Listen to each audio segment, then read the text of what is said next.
네, 이번 시간 강의는요, PN 접합 다이오드에 대한 얘기부터 시작하겠습니다. PN 접합 다이오드에서 그 electrostatics에 대한 얘기부터 시작을 해서 앞으로 PN 접합 다이오드에 대한 상세한 얘기로 이어가 보도록 하겠습니다.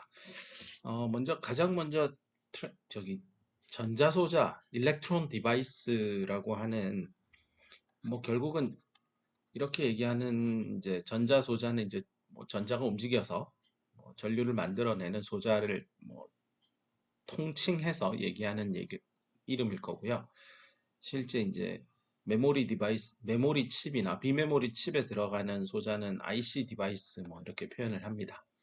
이런 IC 디바이스, 인테그레이트 서킷 디바이스 안에서 이제 여러 가지 분류 방식들이 있겠지만 일단은 리니어하냐, 난 리니어하냐 이렇게 크게 구분할 수도 있고요. 또는 이게 액티브 소자냐, 패시브한 소자냐 이렇게도 구분하기도 합니다. 어찌되었건 이런 건 분류의 체계인 거고요. 실제 여러분이 가장 흔하게 공부하는 이제 전자회로에 들어가는 부품은 리지스터, 인덕터, 캐파시터일 겁니다. 이제 이런 것들은 주로 선형 소자라고 하고요. 실제 이런 RLC를 이용해서 이렇게 직렬, 병렬 등으로 이렇게 만들어진 이런 회로를 어떻게 해석할지 이 커런트는 얼마고 이 커런트는 얼마고 심지어 여기다 스위치를 달아서 내추럴 리스폰스, 시퀀셜한 심지어 몇 개씩 더 달기도 하죠. 이런 등등의 서킷에 대한 해석을 합니다.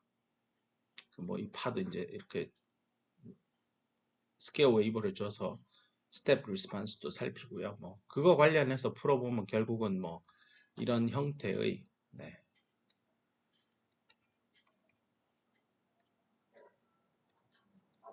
이런 형태의 수학적인 식들로 대부분 다 설명이 가능해집니다. 자, 이런 RLC는요, 그 양단에 차를 주고 여기에 전류를 흐리면 전압과 전류 사이에 어떤 관계가 있는지를 RLC별로 다 풀어냈었습니다. 저항 같은 경우는 이렇게 될 거고, 인덕터 같은 경우는 이렇게 되죠. 2분의 LDI/dt 이렇게 되고요. 캐파시터 같은 경우는 I는 이런 형태였습니다. 그래서 실제 I, V, 그 다음에 미분한 거, 또 이렇게 미분한 거, 이것들 간에 서로 이렇게 관계들이 다 존재하게 됩니다. 한번 좀 생각해 보기를 바랍니다.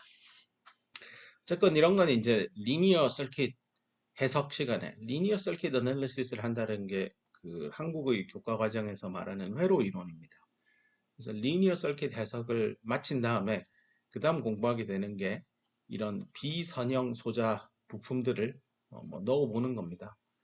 이렇게 생긴 것도 있고요. 다양하게 만들 수 있습니다. 트랜지스터라고 하는 것도 있고요.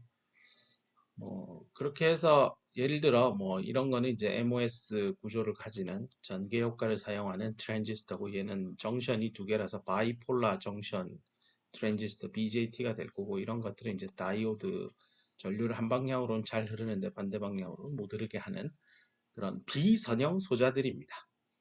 그래서 이런 비선형 소자로 이미 앞선 강의에서 MS 접합 중에 이제 샤키 다이오드 특성을 가지는 녀석에 대해서 학습을 했고요. 이 MS 다이오드도 샤키 다이오드도 다른 말로 MS 다이오드도 결국은 다이오드입니다. 자, 이런 다이오드를 메탈과 반도체를 접합해서 물리적으로 붙이는 거죠. 접합함으로써도 만들 수 있지만 P형 반도체와 N형 반도체 둘 다 반도체입니다. 세미컨덕터고요. 다만 타입만 P타입이냐 N타입이냐 둘을 이렇게 물리적으로 갖다 붙여서 만든 PN 접합 역시 이런 다이오드 특성을 구현해낼 수 있습니다. 자, 이런 소자를 해석함에 있어서 크게 네 가지 스텝을 밟아간다라고 생각하면 되겠습니다. 여러 소자 기업들, SK하이닉스, 삼성전자가 대표적인 대한민국의 소자 기업이 될 텐데요. 이런 디바이스, 반도체 소자를 제작하고 판매하는 그런 기업체에서 소자를 설계하겠다 또는 새로운 소자면 이제 novel device라고 이제 영어로 표현합니다. new device라고도 표현하지만 보통 업계에서 novel device라고 하는데 이런 새로운 소자가 등장하면 또는 설계를 해보고 세상을 바꾸는 어떤 전자소자를 기획하고 생산까지 고민해보고 싶다면 가장 먼저 설계를 맞춰야 될 텐데 설계를 한다라는 건 첫 번째로 스태틱스 여기 단어가 있죠. 네. 정전기적인 상황을 살피는 겁니다. 그래서 이 일렉트로스태틱스 내부는요. 전하 밀도 쿨롱 퍼 세제곱미터 단위 부피당 몇 쿨롱을 가지느냐 주로 이제 불순물 양에 의해서 불순물은 전하량을 띠고 있잖아요. 뭐 Q에다가 또는 양을 곱하면 이게 이제 전하량, 전하 밀도가 되겠죠. 왜냐하면 이게 단위 부피당 개수이고 이 앞에 있는 스몰 q는 한 개당 몇 쿨롱이니까 이렇게 본다면 쿨롱 퍼 세제곱센티미터입니다. 그래서 이런 차지 덴서티 밀도에 대한 이해를 할 거고요. 얘를 바탕으로 전기장으로 갈 거고 전기장으로부터 포텐셜 전압으로 갈 거고 전압으로부터 전자의 에너지입니다. 에너지는 항상 여기 소자 공부할 때는요. 그래서 이 네 가지 지표 물리량이죠. 물리량 차지 덴서티 일렉트릭 필드 E 포텐셜 V 볼티지 그 다음에 여기 전자 에너지 결국 이게 밴드 다이어그램으로 표현이 될 겁니다. 밴드 다이어그램 우리 뭔지 공부했듯이 소잔의 위치에 따라 전자의 에너지가 가지는 것을 표현했고 거기에 이제 이렇게 밴드 엣지들이 표현이 됐었습니다. 물론 이제 여기나 이 위치나 x1이나 이 뭐 예를 들어 이게 x2라고 하면 두 위치 사이에 에너지는 동일하죠. 에너지가 동일하니까 전압 차이도 없는 거고 전압 차가 없으면 전기장도 없고 그래서 여기는 no electric field입니다. 여기 컨덕션 밴드에 있는 전자나 여기 있는 전자나 드리프트 힘을 받을 일이 없을 겁니다. 자, 그래서 이런 일렉트로스태틱스에 대해서 먼저 해석합니다. 근데 지금 배우고자 하는 대상은 PN 접합입니다. 그래서 PN 접합에 일렉트로스태틱스 해석을 먼저 할 겁니다. 이게 끝나고 나면요. DC 어널리시스를 할 겁니다. 즉 PN 접합 양단에다가 이렇게 P타입, N타입 있으면 여기 양단에 내가 전압차를 주는 겁니다. 그럼 얼마의 DC 전류가 흐를까? 여기 표시를 굳이 한다면 이 둘 사이의 관계를 풀어보는 겁니다. 이것을 종료하고 나면 그 다음은 AC 해석을 할 겁니다. 즉 보통 AC 신호는 워낙 그 DC보다 그 전압의 크기가 작기 때문에 DC 신호에 실어서 보냅니다. 이게 AC 신호면 이렇게 DC 전압원을 연결해서요. VDC, VAC 해서 둘을 같이 합쳐서 붙여서 쏴줍니다. 그래서 DC 해석을 항상 먼저 하고요. 그 다음에 AC 해석으로 들어갈 겁니다. 그럼 요 스몰 시그널 보통은 뭐 이제 여러 가지 주파수를 가지고 있는데 싱글 주파수인 사인 뭐 오메가 T 오메가는 각 진동수고 2파이 F면 이게 이제 주파수가 되겠죠. 한국전력공사에서 쏴주는 건 60Hz로 쏴주고 있습니다.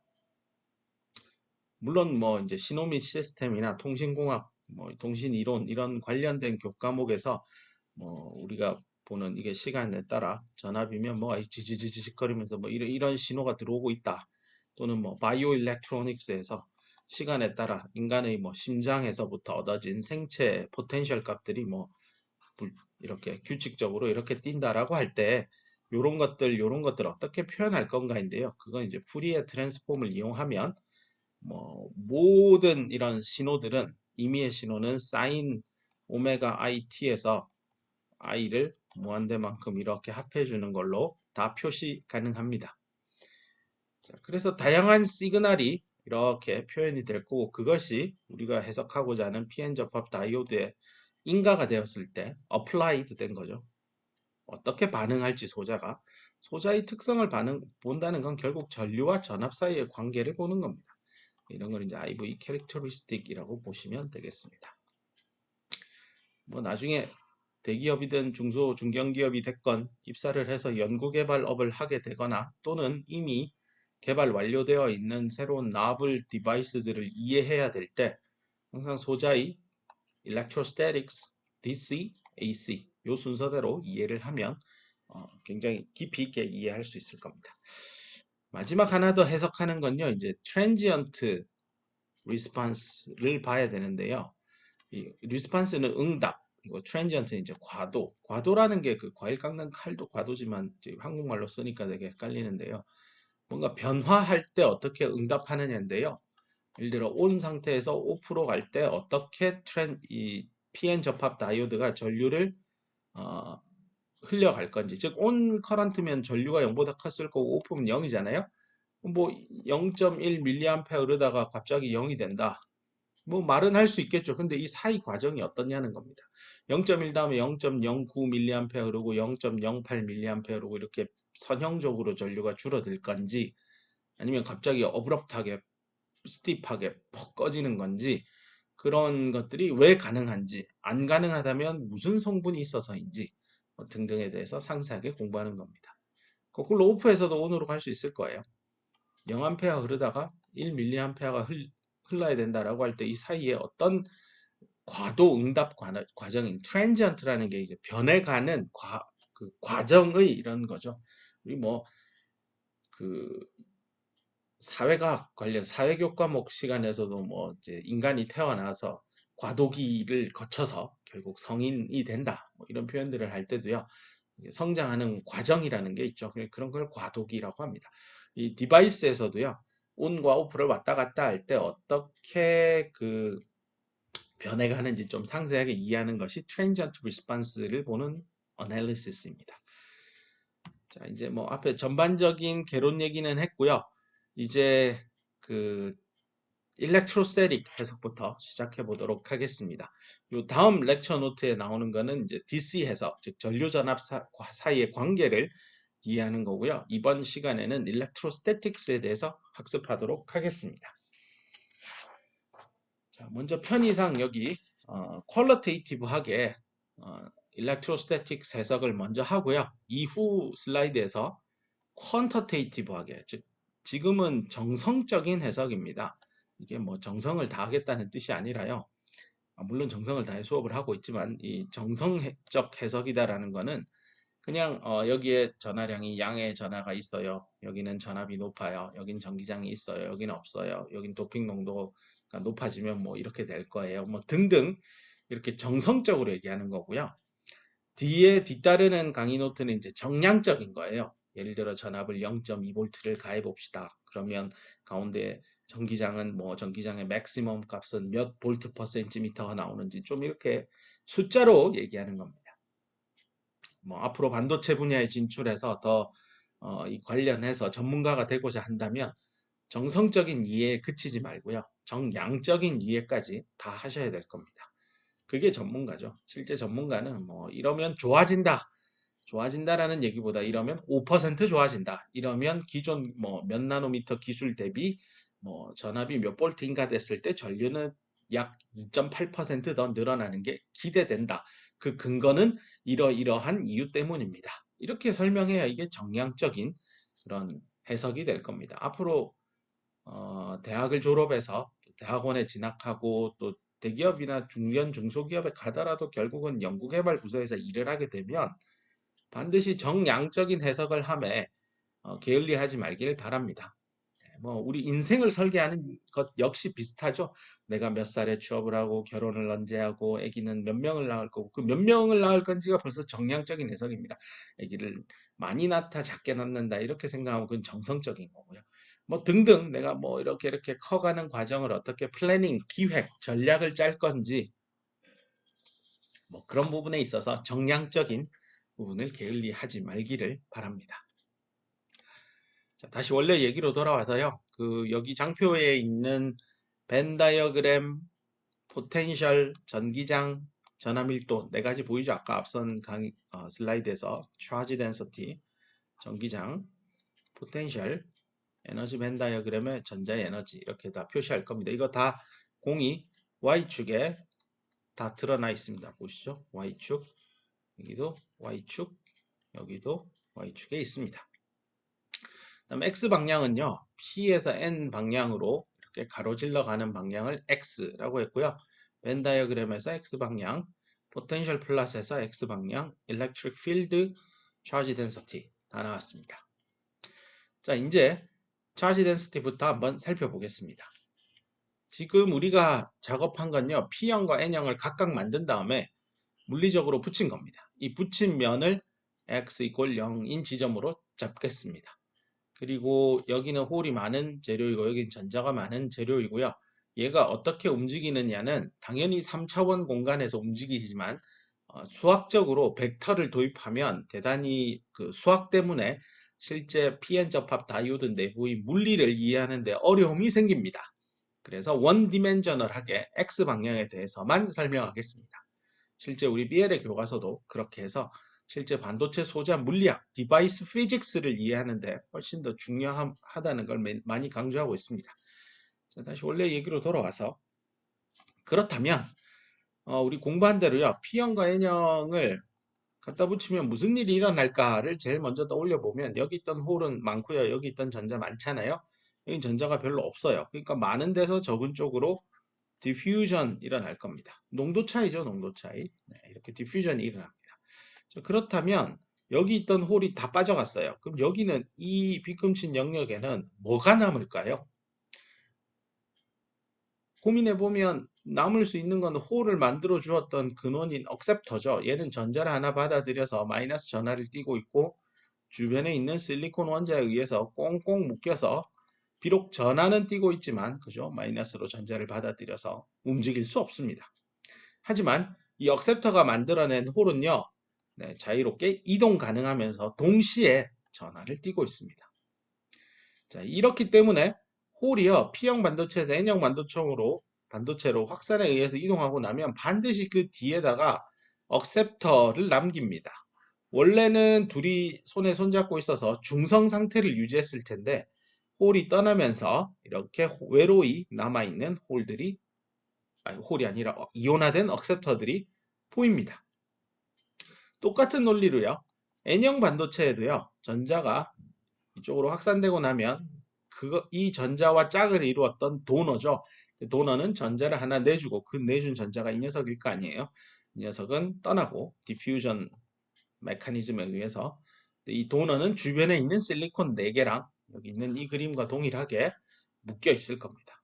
그래서 이렇게 양의 전하를 띤 영역이 등장하기 시작합니다.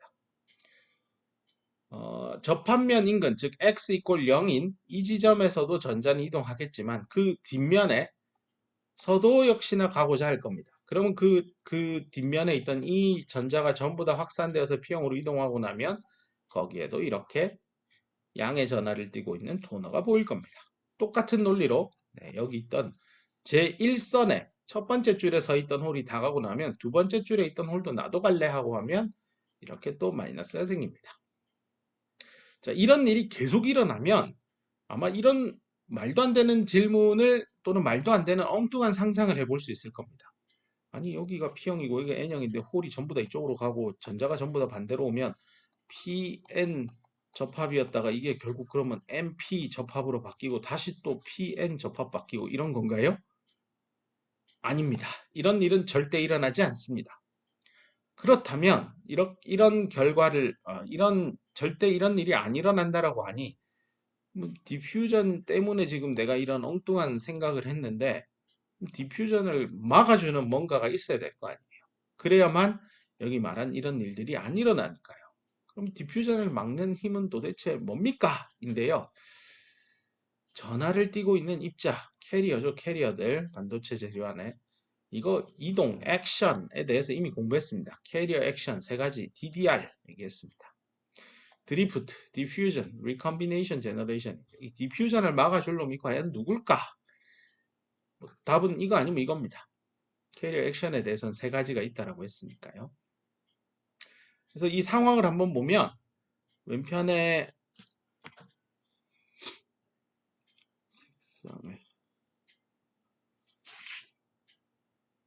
여기 1선에 있던 전자가 넘어가서 이렇게 플러스가 생긴 거죠.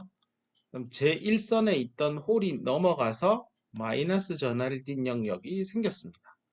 플러스 전하를 띤 영역과 마이너스 전하를 띤 영역이 생깁니다. 이 사이에 무슨 일이 일어나죠? 뭐 전기자기학 공부 또는 고등학교 시절에 일반적인 물리학 관련된 수업을 들어보면 양의 전하를 띤 입자에서는 전기장이 이렇게 방사 형태로 나갈 거고 음의 전하를 띤 입자는 외부에서 들어오는 전기장을 다 흡수한다 뭐 이런 걸 공부했습니다. 근데 우리가 지금 공부하고 있는 PN 접합 다이오드는 뭐 어찌되었건 원디멘저널한 해석을 할 겁니다. 즉 X 방향으로만 뭐가 움직입니다. 그래서 결국 전기장이 이렇게 들어오고 들어옵니다. 자 보세요. 요 부분만 보세요. 요 부분. 바로 이겁니다. 아까 전에 여기 N형 있고 여기 P형이 있는데요. 여기 있던 전자가 이쪽으로 가면서 플러스 만들었고 여기 있던 홀이 이쪽으로 가면서 여기 마이너스 만들었는데 서로 확산에 의해서 한 개씩 캐리어 이동하면은 내부에 무슨 일이 생기죠? 네, 전기장이 만들어집니다. 제가 내부에 무슨 일이 생기죠? 그래서 내부에서 누가 전압을 인가해서 만들어준 것도 아니고 자기 스스로 만든 거니 built-in electric field가 생긴 겁니다. 자, 그래서 전자는 이렇게 가고요. 홀은 이렇게 가지만 이건 디퓨전이죠. 하지만 이로 인해서 N에서 P 방향으로 전기장이 만들어집니다. 그러면 제2선에 있던 이 홀은요. 이렇게 N형 쪽으로 넘어가고 싶을 때 더 이상 쉽게 넘어가는 게 아닙니다. 적어도 여기 새로 생긴 전기장, 얘는 1선에 있던 전자와 홀 때문에 만들어진 건데요. 이 전기장은 방향을 보세요. 플러스 마이너스잖아요. 여기 P형에 있던 홀 입장에서는 플러스 전극을 향해 달려가야 되는 거예요. 디퓨전의 힘 때문에, 즉 농도차 때문에는 플러스 전극, 즉 N형 쪽으로 가겠지만 이 내부 전기장 때문에 홀은요, 가고 싶어도 뒤에 마이너스 전극 앞에 플러스니까 너 이쪽 오른쪽 플러스를 간다고 가지 마. 뒤로 와, 뒤로 와. 여기 마이너스 전극 너 좋아하잖아. 뒤로 와. 이게 바로 쿨롱의 힘입니다. 이거. 전기장이 있으면 힘 받는 거예요. 그래서 결국은 제 옆에 다시 한번 또 간단하게 노트를 한다면 결국 x 이퀄 0인 이 지점을 기준으로 이렇게 플러스 마이너스 전하가 만들어지면 그 다음번에 있는 이 홀은요. 이렇게 디퓨전 힘도 존재하지만 뒤로 다시 돌아와 하는 드리프트 힘도 있습니다. 이 둘 중에 누가 더 강하냐에 따라 이제 홀의 움직임이 결정될 텐데요. 여전히 농도차가 커서 이게 더 세다고 합시다. 그러면 얘도 넘어갈 겁니다. 그죠? 전자도 넘어갑니다. 자, 넘어가고 나면 여기에 다시 마이너스 전하를 띤 억셉터가 나타날 거고 여기는 플러스 전하를 띤 도너가 나옵니다. 그런 다음에 제3선에 있던 이 홀이 나도 갈래요 하면 이제 그때부터는 얘기가 달라집니다. 왜냐고요? 전기장이 이제 여기 플러스 더 많아졌죠. 2배로 전하량이 늘었죠. 여기도 전하량이 2배로 늘었어요. 그럼 결국에는 확산의 힘과 드리프트 힘이 대등해지는 거죠. 거의 똑같아지는 거죠. 그러면 이 3선에 있던 이 홀은 가고 싶어요 해서 디퓨전 때문에 가겠지만 전기장 때문에 다시 뒤로 와 하는 드리프트 힘이 있고 그 둘이 똑같아 버리면 얘는 오도 가도 못하고 그냥 거기에 머무릅니다. 자, 이런 힘의 균형이 이루어질 때까지 P형에 있던 여기 이 그림으로 P형에 있던 홀은 N형으로 N형에 있던 전자는 P형으로 가지만 힘의 균형을 맞추는 순간 가운데에 플러스 마이너스 전하를 띠고 있는 영역이 형성되고요. 더 이상 그 뒤편에 있던 홀은 N형으로 가지 못합니다. 그래서 이런 PN이 NP가 되는 이런 엉뚱한 상상은 일어나지 않습니다. 자, 이제 이걸 바탕으로 한번 봅시다. 이걸 바탕으로 이제 정전기 해석을 이제 좀 깊이 있게 가봅시다. 똑같이 머릿속에 여기 PN 다이오드 하나 그려놓고요. 접합면이 X 이퀄 0입니다. 네, 그리고 힘의 균형을 잘 맞추어서 이렇게 가운데에 이렇게 플러스 마이너스 전하를 띤 영역이 생겼다고 합시다. 자, 이 영역을 우리 앞서 MS 접합할 때도 공부했지만 한 번 더 여기서 상기시키면 디플리션 영역이다. 또는 이 디플리션 영역의 두께가 얇아서요. 디플리션 레이어다. 뭐 한국말로 공핍층, 공핍 영역 이렇게 표현합니다. 공핍이라는 뜻은 뭔가 없는 거죠. 디플리트 됐다라는 건 고갈되고 없어진 겁니다.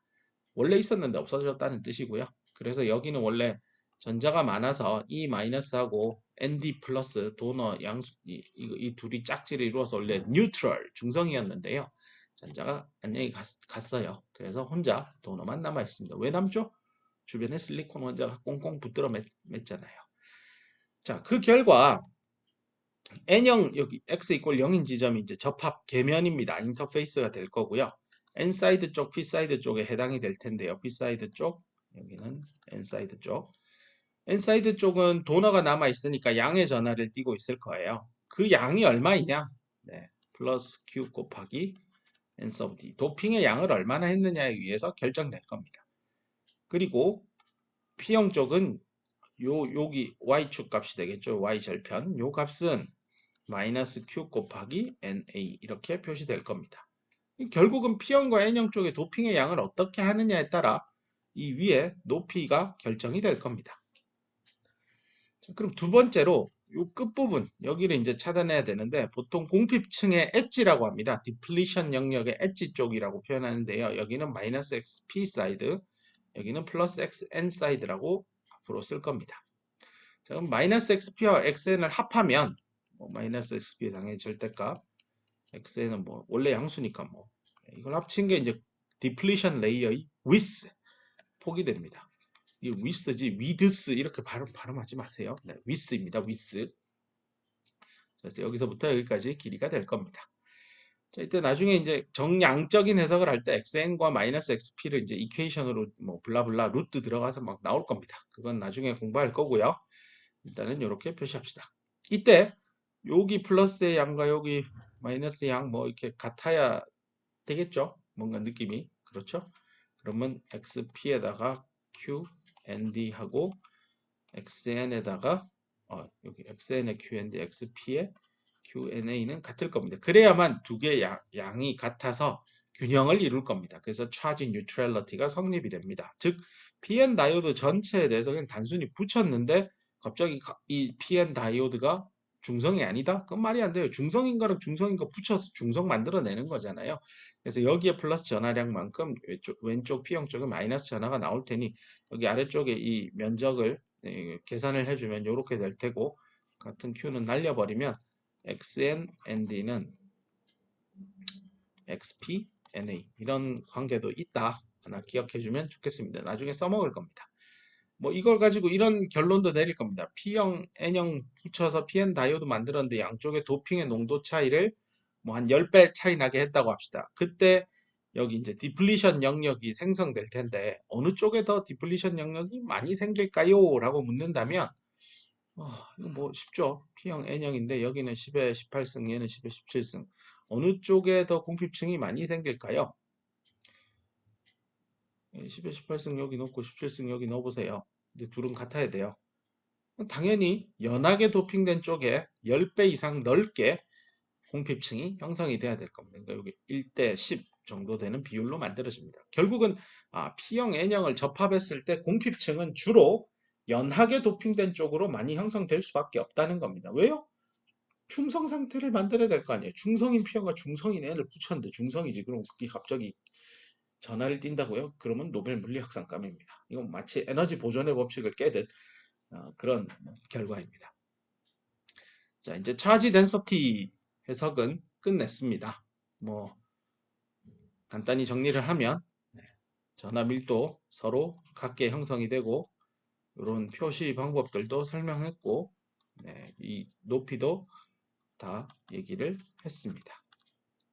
자, 이제 전하 밀도에 대한 정보를 알았으니까요.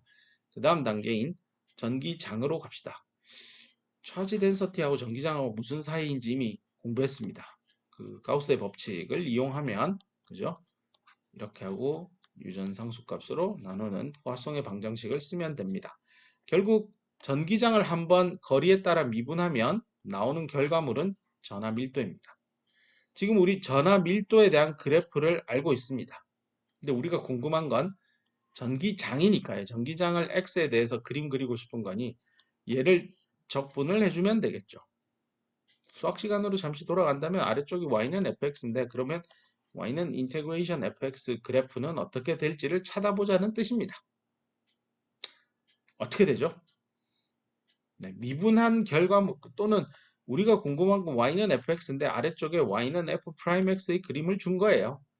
네, 한번 미분한 도함수의 그래프가 있을 때 원래 함수 모양은 뭘까요? 이게 질문입니다. 그걸 찾아내는 게 바로 전기장을 찾아내는 일입니다. 자, 그러면 아래쪽에 이거 뭐 일정한 값이고 툭 떨어진다라고 하면 제가 방금 한 말이 바로 depletion approximation입니다. 즉 x equal n, x가 xn인 지점에서 전하량은 갑자기 0으로 떨어지는 계단형을 띈다는 뜻입니다. 다시 말해 공핍층을 x 이퀄 xn인 지점에서 끝난다라고 가정하는 겁니다. approximation 하는 겁니다. 실제는 그렇지 않아요. 미세하게 여기 그림 그려져 있는 것을 보면 이렇게 이게 지금 제가 스텝을 그려보면 이렇게 돼 있거든요. 그래서 여기 좀 튀어나온 거랑 여기 안으로 들어간 거랑 사실 면적이 같을 거예요. 좀 확대해서 그리면 요렇게 그림을 그린 게 이제 디플리션 어프락시메이션인데 실제 좀 복잡한 식들을 써서 정확하게 구해보면 뭐 요런 형태의 모양인데 여기 있는 면적 떼가지고요. 여기다 갖다 붙이면 똑같아요.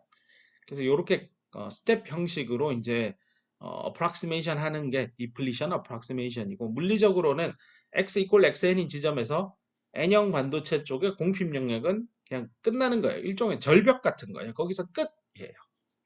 근데 실제는 그렇지 않을 거예요. 미세하게 이제 스무스하게 변해가는데 그냥 저렇게 간단하게 가정을 할 겁니다. 자, 오케이.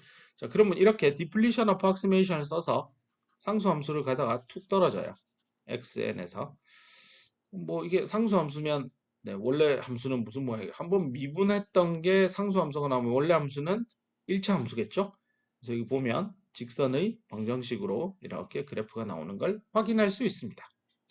끝이 이제 xn이 될 거고요. 이 지점은 뭔지 모르겠지만 뭐 딱 한눈에 봐도 전기장이 제일 센 피크 값, 뭐 Emax 또는 Epeak 뭐 이렇게 표현할 겁니다. 왼편도 미분해서 마이너스 뭐 얼마 나와야 되니까 네. 이거 당연히 직선의 방정식으로 나옵니다. 이게 강의 노트에 이렇게 약간 끝이 휘어 있는 건 얘 때문에 휘어 있는 건데요. 이거 공핍 디플리션 어프락시메이션을 쓰면 이렇게 스텝으로 딱 떨어지니까요. 이 직선의 방정식도요. 딱 가다 여기서 마이너스 xp에서 딱 출발해서 직선으로 빡 가는 겁니다. 오케이. 제가 한 번 더 그려드릴게요. 네, 오늘 좀 정확하게 표현하려고 한 건데 여기서부터 그냥 이렇게 직선으로 쭉 그으면 되고요.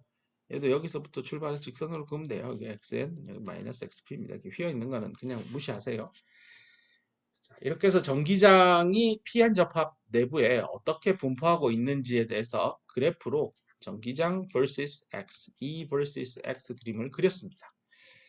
한눈에 봐도 접합면 한가운데 x 이퀄 0인 물리적인 접합면에서 가장 강한 전기장이 형성이 된다라는 거. 그다음에 공핍층 바깥 영역에서는 전기장이 없다라는 거. 전기장이 없다는 건 전압차가 없는 거고 전압차가 없다라는 거는 내부에 그 전압 밀도가 아예 존재하지 않는다는 겁니다. 오케이. 그 다음 여기서 이쪽으로 왔고요. 그 다음 이제 포텐셜 V를 찾아갑시다. 포텐셜을 X 방향에 따라서 한번 그려보자는 건데요. 정답은 여기 이미 게시되어 있죠. 이렇게 뭐 2차 곡선처럼 포물선 형태인 것 같아요. 근데 이거 되게 쉬워요. 이 사이 관계만 이해하면 되는데요. 전압의 차이가 있으면 그것이 전기장으로 나오죠. 이겁니다. 저것도 한 번 더 설명을 하면 x 이퀄 0인 지점이 있고 이쪽이 플러스 x 방향이고 여기가 x가 l인 지점이라 합시다.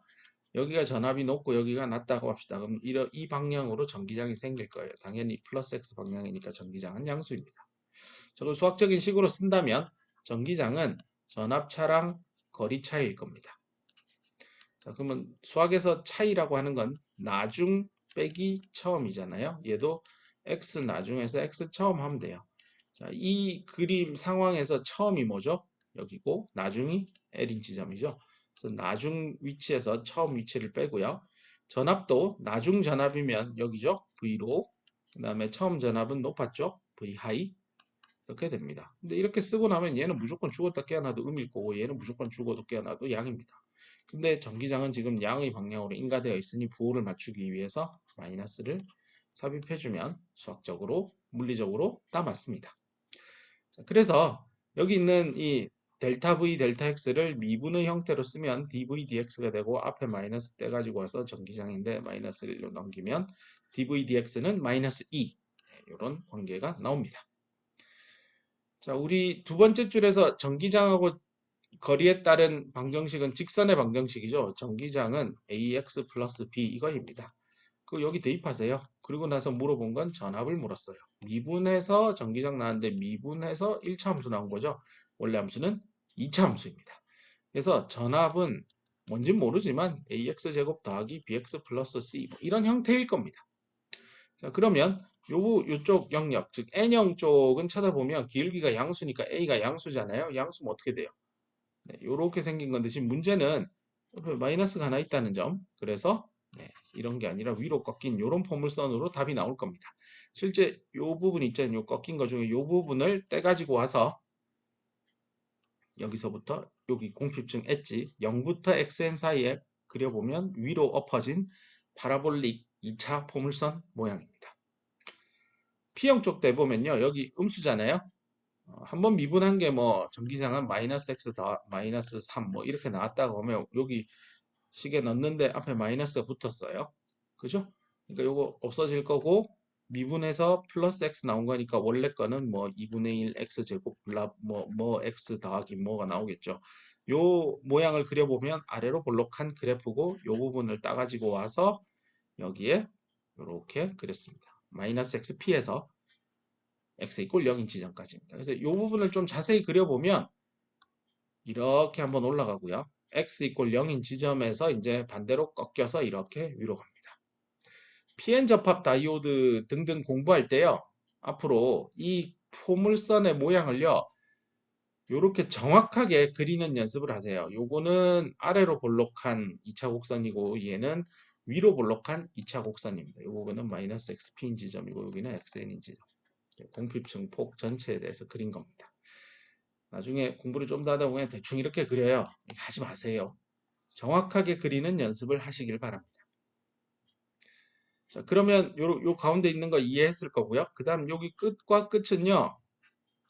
뭐가 나와야 되는데 여기 이제 VBI라고 되어 있는데요. 이 전압을 빌트인 전압이라고 합니다. V 빌트인. 자, 이렇게 빌트인 전압이라고 표현하는 건요. 이 전압차가 어디서 왔느냐를 고민해 보면 지금 원래 시당초 그냥 P형하고 N형 갖다 붙인 거고요. 제가 양단에 전압차 배터리 낀 거 아니에요. 그냥 자발적으로 내부에서 공필층이 만들어져서 전기장도 만들어지고 그 전기장이 0이 아닌 값이 있으니 전압차도 만들어진 거예요. 결국 내부에서 자발적으로 만들어져서 빌트인 포텐셜, 빌트인 볼티지 이렇게 이해해야 됩니다. 외부에서 전압 가한 게 전혀 아니니까요. 자, 그래서 그 빌트인 포텐셜이 여기 위에서부터 밑에까지 표시가 돼 있어요. 이것도 나중에 공부하겠지만 전압이라는 건 항상 전압 괄호 열고 차 괄호 닫고입니다. 앞으로 전자공학을 전공하면서 전압이 어떻다라고 하면 그 기본적으로 어딘가에 기준 전압인 게 있고 거기 대비 거기와 비교해서 내가 관심 있는 지점에 전압차가 전압이 몇 볼트다는 거지. 세상에 절대 전압으로 1볼트가 있지는 않아요. 그런 거 없어요. 항상 전압차입니다. 고로 P형 반도체 쪽에 공필중 엣지부터 여기 뉴트럴한 영역, P형 영역 내부의 전압을 V 이꼴 0이라고 정의 내린 겁니다. definition, reference를 잡는 거죠. 그래서 이쪽 전압 대비 얼마나 N형 쪽의 전압이 높아지느냐, 그게 빌트인 포텐셜일 겁니다.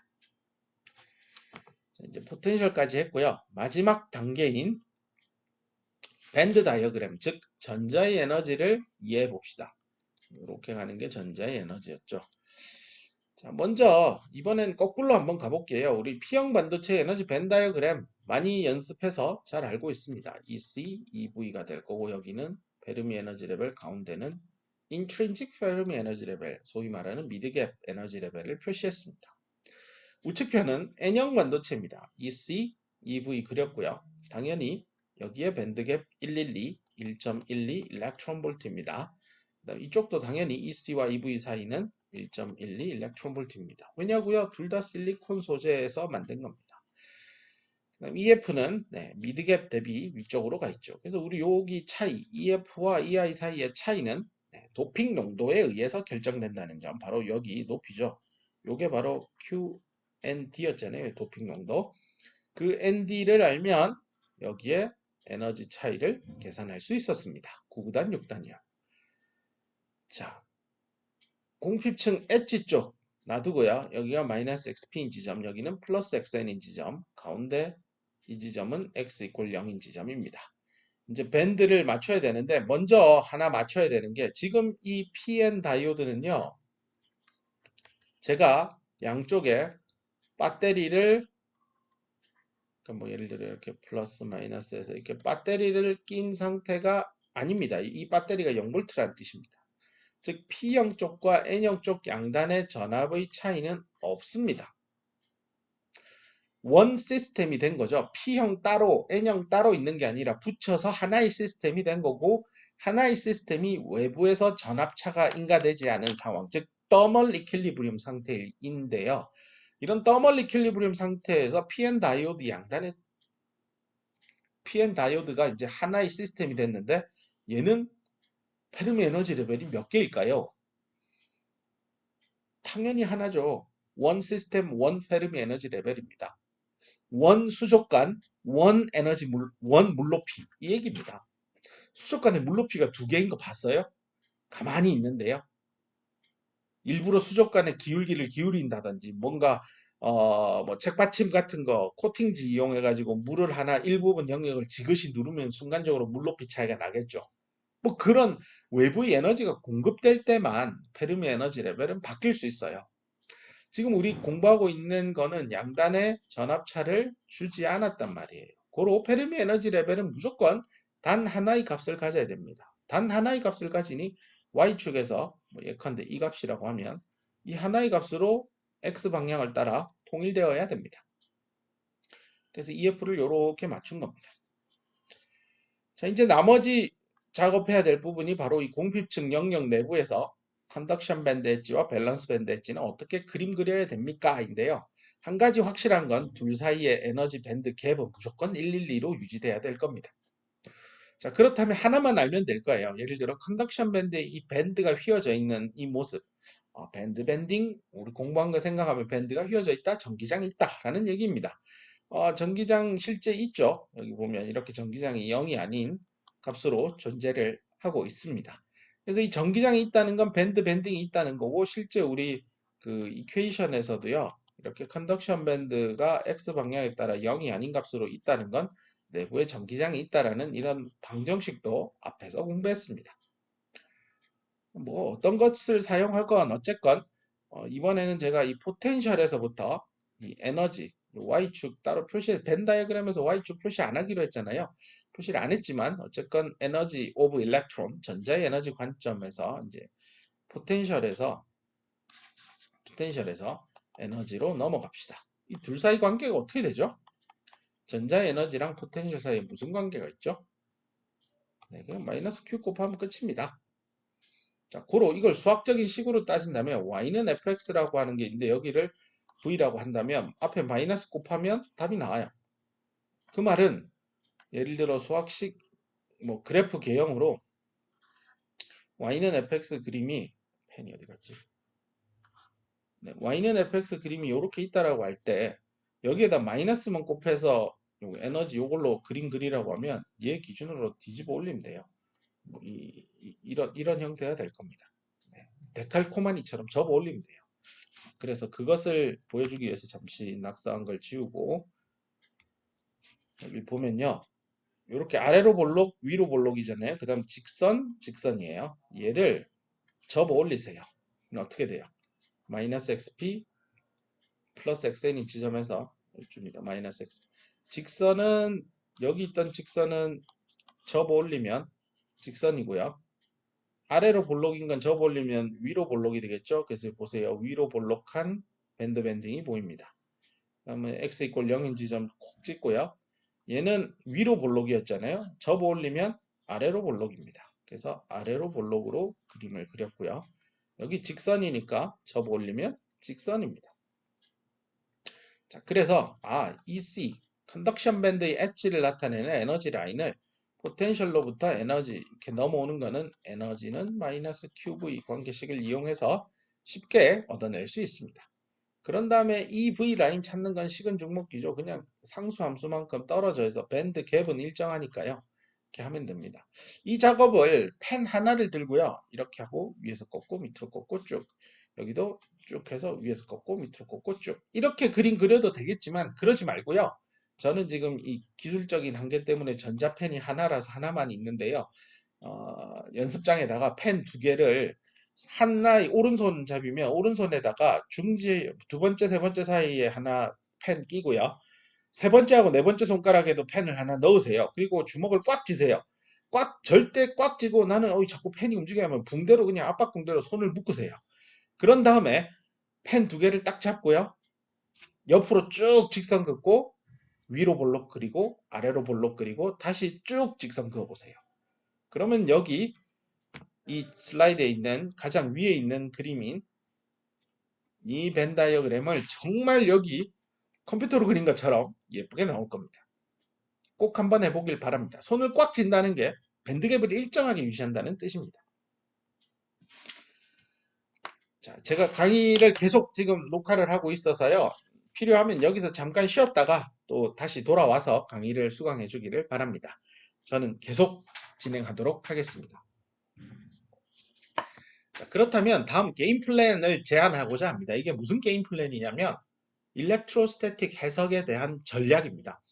PN 접합 다이오드의 일렉트로스태틱스를 해석함에 있어서 어떤 전략으로 접근할 거냐인데요. 사실 이미 다 설명을 해버렸습니다. 앞선 슬라이드에서. 그래서 지금부터는 되게 쉽습니다. 가볼게요. 요거 구하는 거예요. 뭐예요? 전하밀도, 전하밀도면 X방향에 따라 다 그림 그렸잖아요. 앞에 슬라이드에서. 네, 요 그림. 어떻게 나오는지 상세히 다 이해했습니다. 그 다음에 펜이. 네. 이 녀석은 전기장이에요. 전기장. 타이핑하기 힘들어서 2로 했는데요. 전기장. 이거 앞에서 그림 이해했고 포텐셜 이해했어요. 이거 이제 순차적으로 어떻게 차단 나갈지 게임 플랜을 짜보는 건데요. 1, 2, 3, 4, 5 이 순서대로 뒤에 슬라이드를 쭉 학습해 갈 겁니다. 그래서 가장 먼저 나오는 게 빌트인 포텐셜 VBI를 한번 풀어보자는 거고요. 두 번째 스텝에서는 Depletion Approximation 뭔지 앞서 설명했습니다. 이거 써가지고요. 전압 밀도를 X에 대한 함수로 X 방향에 따라 이해할 겁니다. 이때 그 공핍층의 위스를 나타내는 이 P형 쪽의 공핍층 두께, 이건 N형 쪽의 공핍층 두께죠. 접합면은 X 이퀄 0. 그래서 이건 여전히 알지 못하는 상황이지만 풀어볼 겁니다. 그 다음은 이 전기장 전압 밀도를요 적분을 한번 해서 전기장 이거 포화성의 방정식 푸는 거죠. 가우스의 법칙 적용해서. 근데 이게 미분 1차 미분 방정식이잖아요. 그 전기장을 X에 대해서 미분한 게 이렇게 나오니까요. 전압 밀도 이 1차 미분 방정식이에요. 이거를 전기장을 X에 대해서 풀고자 한다면 결국은 경계 조건을 이용해서 뒤에 붙는 부정적분 상수들을 다 제거해야 될 겁니다. 그런 용도로 이걸 쓸 건데 이게 뭐냐면요. 공핍층의 엣지입니다. PN 다이오드가 있으면 공핍층이 이렇게 있다라고 할 때 공핍층의 요 끝부분에서 전기장은 얼마냐입니다. 당연히 없죠, 뭐. 여기 내부는 뉴트럴한 영역이잖아요. 여기 내부에 전기장이 없으니까 공핍층 엣지에서도 연속해서 전기장이 없을 겁니다.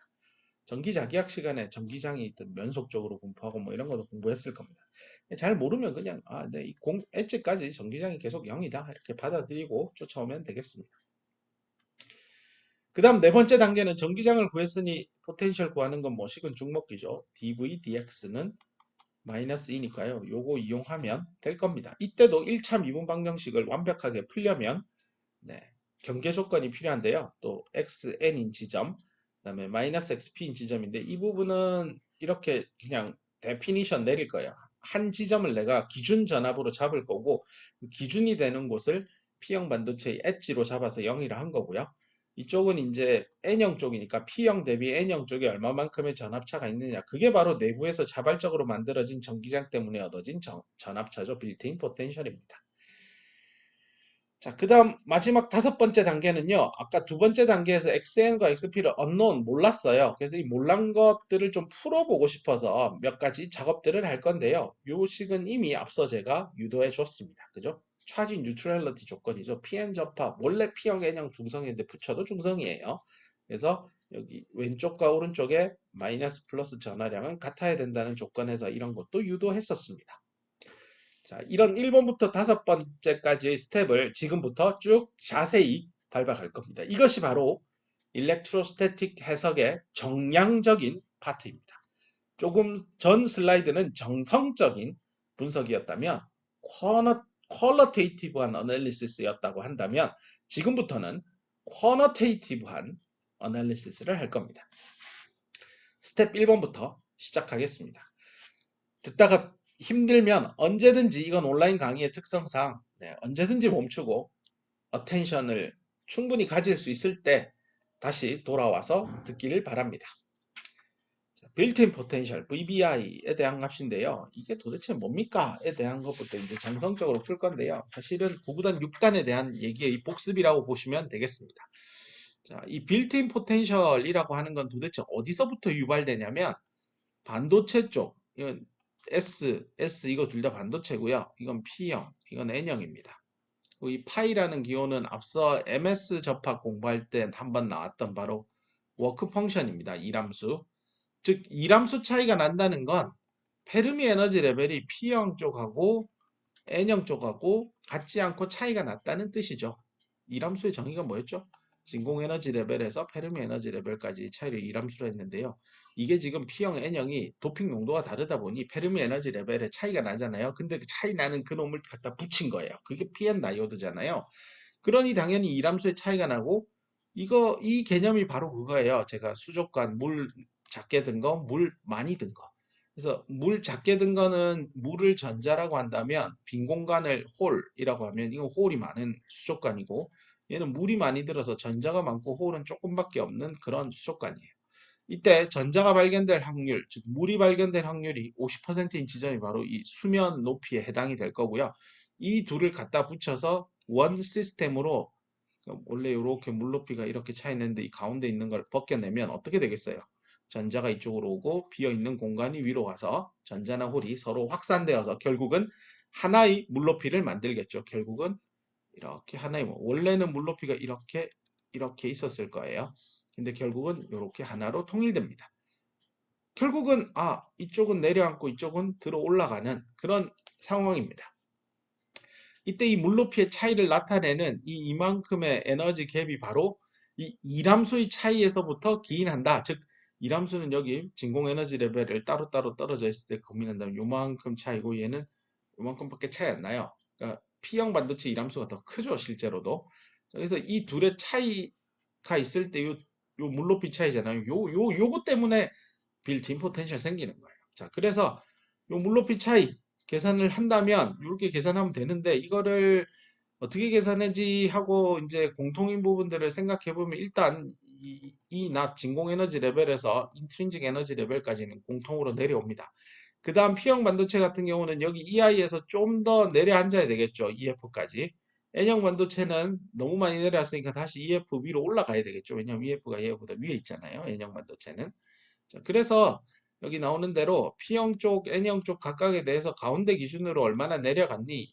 N형 쪽은 가운데 기준으로 얼마나 위에 있니? 이게 바로 물높이 차예요. 바로 여기 위에 수족관에 요만큼 차이 있죠. 원래 물높이에서 올라가고 얘는 원래 물높이에서 내려가고요. 그래서 요 차이에 의해서 빌트인 포텐셜이 생기는 겁니다. 그래서 여기 앞선 슬라이드에서 원 시스템이 되고 나면 물높이 하나로 만들어지고 벤 다이그램이 이렇게 형성된다고 했는데요. 이때 요 위로 볼록, 아래로 볼록, 변곡점, 요 물높이 차이, 요게 바로 빌트인 포텐셜입니다. 여기서 벤 다이어그램에 표현할 때는 반드시 Q를 붙입니다. 왜냐하면 V 자체는 단위가 볼트고요. 앞에 Q를 넣어야 일렉트론 볼트, 즉 에너지 단위가 나옵니다. 한 번 더, 1 일렉트론 볼트는 1.6 곱하기 10의 마이너스 19승 줄 에너지 값입니다. 반드시 전압을 이용해서 에너지 벤 다이어그램에 표현을 하고 싶으면 스몰 q 단위 전하량 유닛 차지 1.6 곱하기 10의 마이너스 19승 쿨롱에 해당하는 그 값을 반드시 곱해주기를 바랍니다. 자, 이제 이 물높이 차이 계산해야 되는데요. 그럼 요거 계산하면 되잖아요. 두 덩어리 더하면 되죠. 왼쪽 덩어리 계산하는 거 이거 어떻게 하죠? 미드갭에서부터 페르미 에너지 레벨까지 P형 반도체에서 어떻게 계산했죠? 9단 6단이에요. 네. 다 공부했던 그 식이에요. 이거 식 이렇게 멋지게 써져 있지만 이쪽으로 돌아와 볼게요. P 홀 농도는 억셉트의 양에 의해서 결정되고 이건 NI 엑스포넨셜 EI-EF 나누기 KT 이 식이에요. 네. 이 식에 대해서 P는 하고 이쪽으로 쓰고 NA는 하고 한번 쓴 다음에 그럼 이렇게 바꾼 거예요. N형 쪽도 마찬가지예요. 전자의 농도는 도너 양에 의해서 결정되고 NI 엑스포넨셜의 EF-EI 나누기 KT 이 식이에요. 이거 그냥 뭐 이렇게 넘길 거 넘기고 엑스포넨셜 넘기니까 자연 로그 보이는 겁니다. 됐죠? 9구단 6단이에요. 예를 들어 P형 반도체 쪽을 뭐 억셉터를 10에 16승, N형 반도체는 10에 뭐 똑같이 해봅시다. 10에 16승. 그럼 이 빌트인 포텐셜은 얼마인가요? 라고 물으면 66, 36. 얘도 66, 36. 둘이 더하세요. 0.72 일렉트론 볼트. 이게 빌트인 포텐셜입니다. 됐죠? 나중에 전자회로라고 하는 3학년 1학기 교과목을 들으면 PN 접합 다이오드를 이용한 다이오드가 회로에 들어갈 겁니다. 여러 가지 다이오드를 설명하는 전류 전압 모델 중에 컨스턴트 볼티지 드롭을 가지는 다이오드 모델을 쓴다라고 나올 겁니다. 그때 하고 많은 숫자들 중에 0.5V, 0.7V가 주로 예제 문제나 연습 문제에 나옵니다. 즉 PN 다이오드 양단에는 0.7V의 전압 강화가 기본적으로 깔려 있다라는 걸 전제로 풀 겁니다. 왜 0.7이냐고 물으면 양쪽 도핑 농도가 10에 16승일 겁니다. 그럼 대충 0.7 나오거든요. 그래서 그게 물리적인 근원이 어딘지 다이오드라고 하는 비선형 부품 소자를 전자 부품을 회로에 넣고 해석할 때 해석하는 방식은 KCL, KVL 써서 뭐 태분한 등가회로, 노턴 등가회로, 뭐 소스 트랜스포메이션 뭐 등등 회로 이론 시간에 공부한 회로 해석 방법 그대로 쓰면 됩니다. 다만 그때는 RLC라고 하는 비선형 소자를 써서 했다면 이번에는 선형 소자를 써서 했다면 이번에는 비선형 소자인 다이오드를 넣으면 어떻게 회로 해석을 해야 되느냐? 가장 기본이 되는 건 네가 새로 만든 그 비선형 소자, 즉 PN 접합 다이오드에 양단의 전압차 주면 전류는 얼마 흐르는지, 즉 전류 전압 사이 관계 알아내세요라는 겁니다. 그때 사용하는 모델 중에 하나로 Constant Voltage Drop 모델이라는 게 있고 그 모델에는 기본적으로 이거는 플러스 마이너스로 0.7V 일단 꽂고 들어가는 겁니다. 독립 전화번호 하나 꼽아주는 거죠. 다이오드 모델링을 할 때요. 다이오드는 독립 전화번호 하나에 뭔가 추가해서 이거를 선형 소자 모델로 바꾸어서 전자회로를 해석할 겁니다. 뭐 본 이야기가 잘 이해가 안 되면 전자회로 수업을 들을 때 한 번 더 내가 했던 얘기를 잘 노트로 정리했다가요. 뭐 주로 이제 세드라 선생님 책을 교과서로 지정해서 많이 쓰니까 다이오드 파트에 딱 붙여 놓으세요. 그리고 한 학기가 지났건 1년이 지났건 그 이후에 전자회로를 수강할 때 제가 했던 얘기를 한번 곱씹어 보기를 부탁합니다. 자, 그 다음 나오는 얘기는요. 뭐 이거는 원사이디드 PN 접합에 대한 빌트인 포텐셜이니까 앞선 얘기 여기 빌트인 포텐셜의 그냥 하나의 부분 집합인데요. 뭐 별 얘기는 아니고 한쪽을 굉장히 진하게 도핑하면 빌트인 포텐셜 어떻게 계산하면 돼요인데요. 뭐 별로 할 게 없습니다. P가 굉장히 진하게 도핑이 되면 요 EI하고 EF가 거의 이 V에 달라붙잖아요.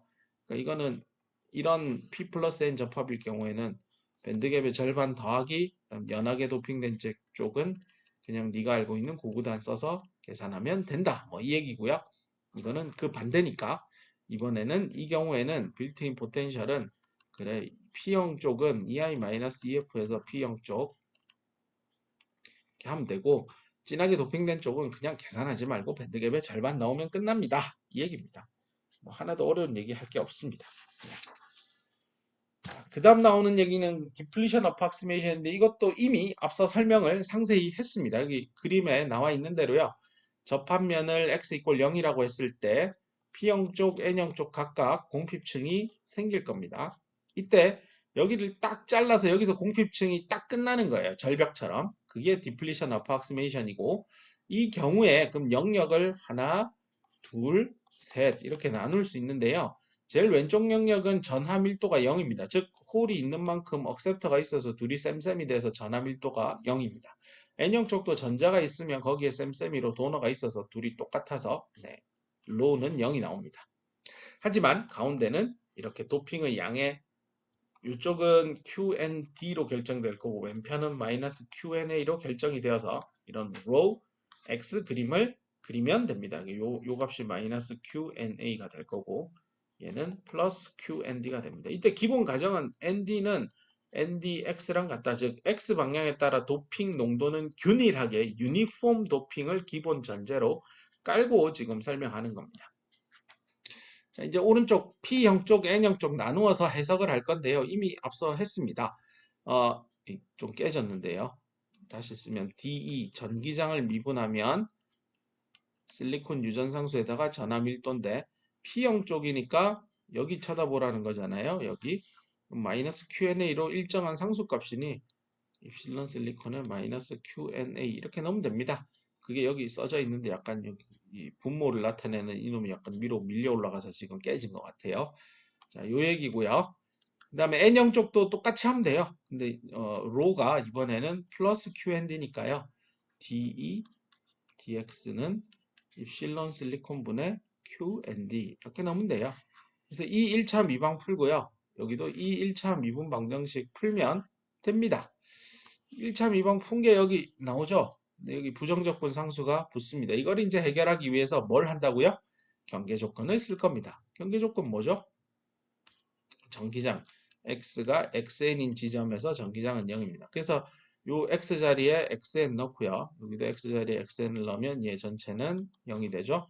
그러면 여기 c는 네, 어떻게 돼요? 요걸 왼쪽으로 넘기니까 플러스 c는 플러스 qna 반도체 유전상수에다가 xn 이렇게 되죠. 그래서 이 xn 요 qna 나누기 입실론 xn을 c1 자리에 넣으면 요렇게 죄송합니다. 이거 P 사이드구나. 말 잘못 다시 설명할게요. 이게 N 사이드인 줄 알았어요. 여기 1차 미분 방정식은 요 부정적분 상수를 구하려면 x가 마이너스 xp인 지점에서 전기장은 0이 된다는 사실을 이용하면 됩니다. 그래서 x 자리에 마이너스 xp 넣고요. 이 전체는 0이 되죠. 그러면 이 C1 부정적분 상수는 요만큼이니까 뒤로 제끼면 이꼴 0인 지점이죠. 이쪽으로 넘기면 원래 넘어올 때 이미 없어졌는데 다시 넘어오면서 마이너스 살아나고 Q&A 입실론 실리콘 XP 이렇게 되겠습니다. 이걸 여기 다시 원식에 대입을 하면 원래 있던 마이너스 같아져서 앞으로 공통으로 묶어내고 그 다음에 Q&A 입실론도 같으니까 공통으로 묶어내고 남는 거 X하고 여기 XP 둘이 더하면 될 겁니다. 됐죠? 자, 이렇게 식을 쓴 전기장 지우고 한번 보면 네, 이렇게 완성한 식 전기장을 X에 대해서 완벽하게 식으로 표현했습니다. 똑같은 일을 여러분이 직접 N형 쪽도 해보세요. 네, 이렇게 나올 겁니다. 자, 앞서 유도한 식을요. 그러면 한번 그래프로 그려봅시다. 이렇게 있을 때 그러니까 X 여기는 전기장이면 이런 직선의 방정식 하고요. 또 이렇게 생긴 직선의 방정식 두 개로 표현이 될 겁니다. 여기가 마이너스 XP, 여기가 플러스 XN이 될 겁니다. 접하면은 0이고요. 여기에 있는 슬롭을 이제 앞서 구한 식에서부터 확인을 한다면 여기는 QND 입실론 실리콘이 될 거고 왼편에 있는 이 슬롭은 어떻게 되죠? 마이너스 QNA 나누기 입실론 실리콘이 될 겁니다. 이때 이제 여기 만나는 요 지점에서 가장 강한 전기장을 확인할 수 있을 겁니다.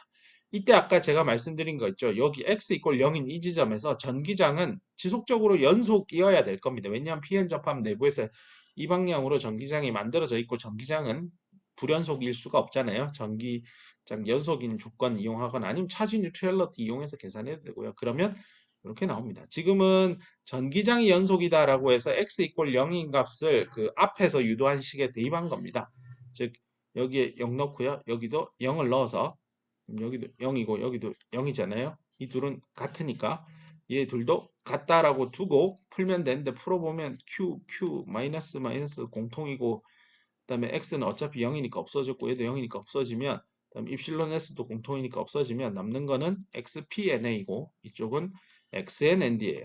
그래서 둘이 곱한 거 xnnd랑 xpna는 같다라는 건데 앞서 차지 덴서티 이용해서도 한번 유도했었고요. 중성 조건 뭐 이렇게 전기장은 연속이라는 조건 이용해도 이 식을 얻어낼 수 있습니다. 오케이. 자, 이제 전기장까지 했고요. 이제 포텐셜 들어가면 됩니다.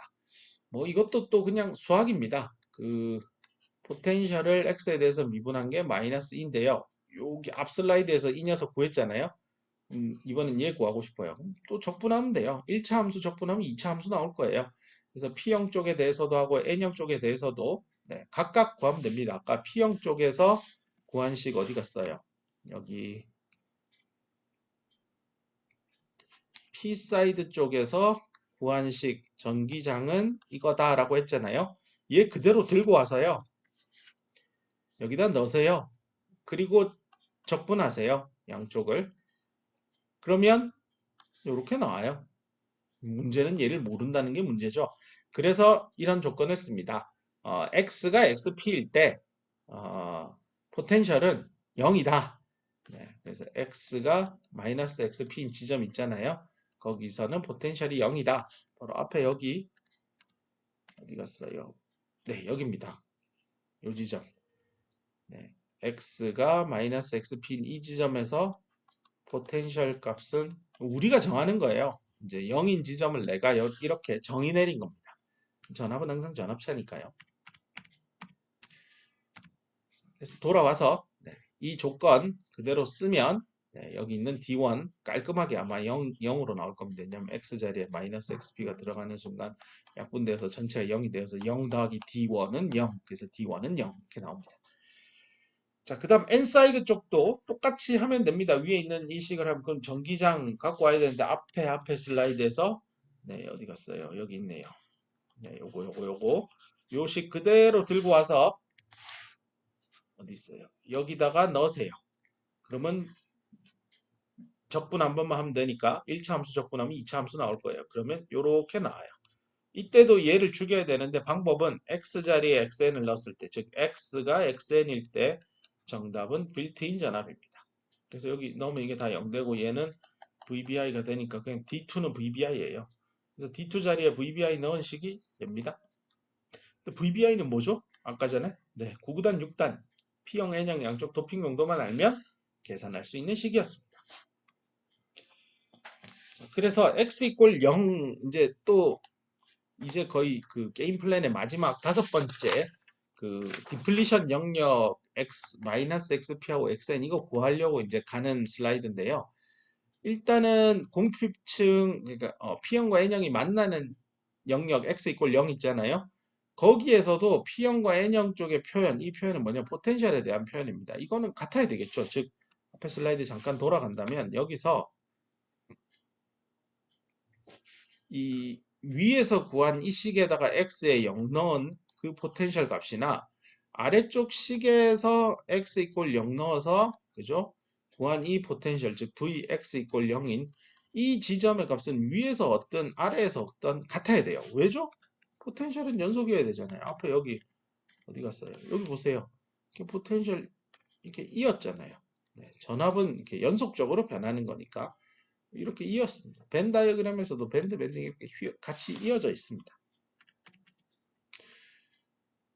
네, 그래서 그 Vx가 0일 때를 그 P 사이드에 대한 식에서부터 얻고 또 x가 0인데 n 사이드일 때도 식을 얻어서 둘을 같다라고 할 겁니다. 그래서 여기 앞에 식에 가보면 이 작업 여기서 얻은 거 여기서 얻은 거 같다라고 해봅시다. 같다라고 하면 D1은 0이라고 알아서 0 넣어보세요. 0 넣으면 요만큼 나오죠? 그럼 여기도 0을 넣어보면 이게 다 지워지니까 요만큼 나와요. 얘랑 둘이 같다라고 하면 돼요. 근데 같은 거 딱 봐도 Q2 입실론 같으니까 남는 거는 NAXP 여기는 NDXN 이렇게 남을 거예요. 뭐 그렇게 해서 또 식을 하나 얻어내면 제가 식을 정리를 해서 보여주면 QNA 2 입실론 실리콘의 XP 제곱은 VBI 빼기 QNA 2 입실론 실리콘의 XN 제곱 이렇게 될 거예요. 자, 이렇게 식을 하나 찾았습니다. 이거는 포텐셜이 V 값이 x 이퀄 0에서 P형에서 구한 거랑 x 이퀄 0인 포텐셜 n에서 구한 거랑 같다는 데서부터 하나의 식을 얻어낸 거고요. 앞서 이거 구한 거는 뭐였죠? 전기장이 P형이나 N형이나 같다라는 거에서 얻어낸 거죠. 이게 식 2번이라고 합시다. 자, 식 두 개인데요. 그죠? 모르는 게 몇 개인지 봅시다. NA 알고, 이거 알고, 이거 알고, 이거 몰라요. 알고, 몰라요. 알고, 모르고, 알고, 죄송합니다. 알고 모르고. 그래서 제가 이 모른다는 거에 체크표 했는데요. 이 xn과 xp 둘을 모르는데 식이 두 개예요. 그럼 이거 그냥 2원, 2차 연립 방정식이에요. 이거 풀면 돼요. 그래서 쭉 풀면 여기 나오는 대로 xn은 어쩌고 저쩌고, xp는 어쩌고 저쩌고. 2원 2차 식이니까 뭐 여러분 고등학교, 중학교 수학인 것 같아요. 그 정도 실력만 가지고 있으면 풀 수 있을 겁니다. 푼 다음에 이제 각각의 PN 다이오드가 있으면 양쪽에 공피층이 생기는데 이쪽 편은 XN이고 이쪽 편은 그 크기가 XP죠. 물론 수학적으로는 0, 여기는 X 이꼴 XN, 여기는 X 이꼴 마이너스 XP 이렇게 되겠지만 어쨌건 폭은 XP, XN으로 표현이 가능할 겁니다. 이렇게 했고요. 그 다음에 공핍층 전체의 폭, depletion layer width, 여기 타이틀에도 나와 있죠. depletion layer의 width를 구하는 거는 W라 쓰고요. 양쪽에서 얻어진 공핍층을 더하면 되겠죠. 그래서 위에 있는 이 둘을 단순히 더하면 아래와 같이 식을 완성할 수 있습니다. 다 했습니다. 이게 마지막 슬라이드인 것 같은데요. 원사이디드 정션은 어떠냐인데요. 이것도 앞 슬라이드의 부분 집합입니다. 앞 슬라이드에서 원사이디드면은 P형이나 N형 중에 한쪽이 진하게 도핑된 건데요. 예를 들어 이걸 진하게 도핑을 했다라고 하면 NA가 예를 들어 얘는 10에 18승, 얘는 10에 16승 정도, 한 100배 정도 차이 난다고 하면 이게 100배 큰 거죠. 얘가 1이면. 그럼 얘는 분모에 들어가 있으니까 무시하라는 뜻입니다. 즉 진하게 도핑된 쪽은 식에서 무시하라라는 겁니다. 그래서 여기 보면 공핍층 W 계산하는 식 이렇게 써두고요. P 플러스 N이니까 연하게 도핑된 N형 쪽에 도너만 이렇게 살려서 넣은 겁니다. 마찬가지로 공핍층의 폭은 대부분 다 연하게 도핑된 N형 쪽에서 만들어진다. 그 얘기고요. 거꾸로 뒤집으면 어떻게 됩니까? 라고 하면 위에 있는 식에서 ND 자리에 NA 넣고 여기 XP로 바꾸고 XN 바꾸면 되겠죠? 그래서 계산해보면 XN 이번에는 N형 쪽은 공핍층이 거의 없고요. P형 쪽에 만들어진 공핍층이 사실상 공핍층 전체의 폭을 만들어낸다. 이런 결론입니다. 그래서 머릿속에 PN 접합을 만들었을 때 공핍층은 주로 어디에 생깁니까? 연하게 도핑된 쪽에 생깁니다. 관련된 예제 문제입니다. 그 P형 반도체 쪽을 10에 20승으로 진하게 도핑했고 N형은 한 1000분의 1배 정도 낮게 연하게 도핑했는데요. 빌트인 포텐셜 구해보세요. 공핍층은 얼마예요? N형 쪽 공핍층, P형 쪽 공핍층 물었습니다. 먼저 빌트인 포텐셜은 한쪽을 거의 진하게 해서요. 특히 P형 쪽이 진하니까 P형 쪽은 밴드갭의 절반, N형 쪽은 9구단 6단, 76, 40이겠죠. 76, 42하고 이거 밴드갭의 절반 0.56 더하면 대략 1V 나옵니다. 공핍층의 폭 W는 이건 이제 한쪽이 진하니까 연하게 도핑된 쪽만 살려서 나머지 숫자 잡아놓고 계산한 겁니다. 0.1 마이크로미터 정도는 이걸 나노미터로 표시하면 120 나노미터 정도가 공핍층이 실제 만들어집니다. 숫자로 이해하는 게 중요하다 했잖아요. 숫자로 설명했습니다. 그 다음에 이거는 P 플러스 N 접합이니까 사실상 연하게 도핑된 N형 쪽이 공핍층을 거의 다 먹을 겁니다. 거꾸로 진하게 도핑된 쪽은 그럼 정말 공핍층이 하나도 안 생깁니까? 한번 계산해 볼게요 라고 해서 계산을 해봤더니 1.2 옹스트롱입니다. 이게 나노미터로 하면 0.12 나노미터입니다. 둘의 비율을 한번 보세요. 몇 배 차죠? 1000배 차이입니다. 이게 어디서부터 오죠? 도핑 농도 차이에서부터 옵니다. 됐죠? 그래서 아까 전에 만들었던 어디 갔습니까? 이식 여기 있는 이식 기억하세요? XPNA는 XNND 여기서부터 쉽게 유추할 수 있는 결과입니다. 서머리는 여러분이 직접 한번 읽어보고요. 자, 오늘 수업 듣느라 장시간 수고 많았습니다. 다음 시간에 또 만납시다.